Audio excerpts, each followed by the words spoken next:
Hello everyone, আসসালামু আলাইকুম। আজকে আমি আপনাদের সঙ্গে শেয়ার করব চটপটি। চলেন তাহলে শুরু করা যাক।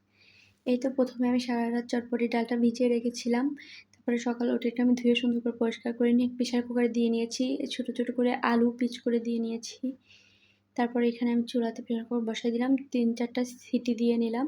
তারপরে পেঁয়াজগুলো বাদামি কালার করে নিয়ে একটু পানি দিয়ে নাড়াচাড়া করে নিয়ে এখন একে একে সব মশলাগুলো দিয়ে দেবো। প্রথমে আমি দিয়ে দিচ্ছি আদা বাটা 2 চামচ, রসুন বাটা 2 চামচ,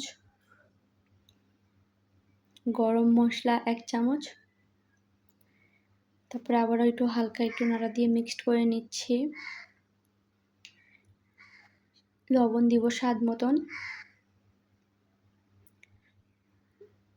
শুকনা মরিচ গুঁড়া দিচ্ছি 1 চামচ, আবারও একটু নাড়াচাড়া করে দিচ্ছি।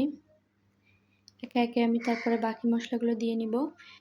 হলুদ গুঁড়া দিয়ে নিচ্ছি 1 চামচ, জিরা গুঁড়া 1 চামচ, ধনিয়া গুঁড়া 1 চামচ। এটা দেওয়া হয়ে গেলে আমি এখন মশলাটা সুন্দরভাবে কষিয়ে নেব।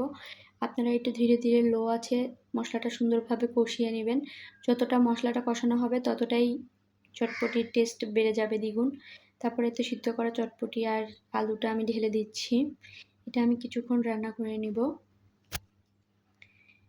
যতটা পানি ছিল ওই পানিটাই আমার হয়ে গেছে, আমি আর বাড়তি কোনো পানি দেইনি। এই তো আমি এতটা পানি রেখে দেবো, কারণ এটা একটু থাকলে আর একটু পানিটা টেনে নেবে। চলেন এখন মেন উপকরণ টক বানানো যাক। প্রথমে তেঁতুলটা ভালো করে চটকে নিয়ে কিছুক্ষণ ভিজিয়ে রেস্টে দিলাম।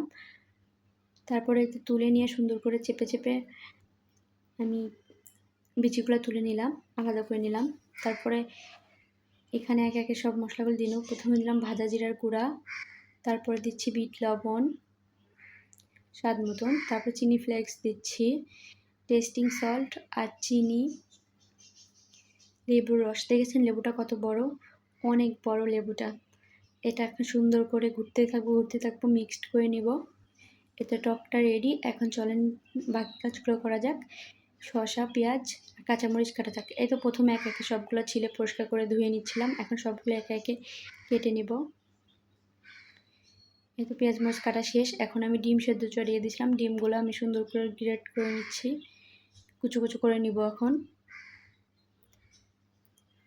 এই তো হয়ে গেছে, এখন ডেকোরেট করে যাক। এখন চলেন রেডি করি খাবারগুলো। এই যে প্রথমে আমি দিয়ে নিব হলো পেঁয়াজ কুচি,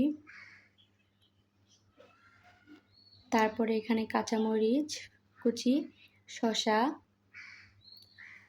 তারপরে ডিম কুচানো।